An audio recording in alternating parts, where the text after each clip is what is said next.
Le match entre le Sporting CP et l'Olympique de Marseille, disputé le 22 octobre 2025 au stade José Alvalade, a été un véritable tournant dans la phase de groupe de la Ligue des Champions. Dès les premières heures de la journée, les supporters marseillais ont envahi les rues de Lisbonne, créant une ambiance électrique et colorée. Leurs chants ont réchauffé l'atmosphère, annonçant une soirée mémorable. Le match a débuté sur les chapeaux de roue pour l'Olympique de Marseille. Cependant, à la 45e minute, un tournant décisif est survenu.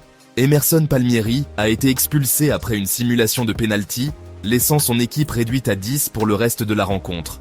Pour rappel, c'était un deuxième carton jaune. Cette décision a profondément modifié le cours du match. En seconde période, le Sporting CP a profité de sa supériorité numérique. À la 69e minute, Jenny Catamo a égalisé d'un tir puissant, malgré les protestations marseillaises pour une position de hors-jeu. Après consultation de la VAR, le but a été validé. Puis, à la 86e minute, Alisson Santos a inscrit le but de la victoire, son tir étant dévié par Benjamin Pavard, trompant ainsi Geronimo Rulli. Les Marseillais, bien que réduits à 10, ont tenté de réagir, mais sans succès. Un autre moment controversé est survenu en fin de match. Maximiliano Araujo a reçu un carton rouge pour une charge sur Pavard.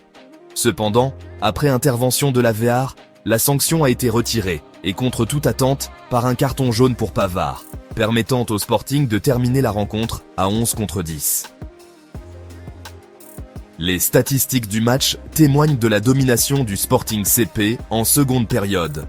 La possession de balle a été de 51% en faveur du Sporting, tandis que Marseille a enregistré 49%, presque un équilibre dans ce domaine-là.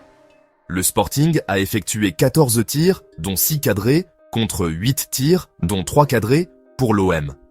En termes de corner, le Sporting a obtenu 3, tandis que Marseille n'en a eu qu'un.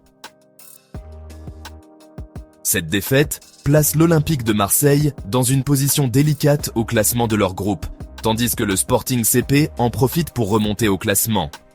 En résumé, ce match a été marqué par des rebondissements spectaculaires, des décisions arbitrales controversées et une ambiance électrique, offrant aux spectateurs un spectacle inoubliable.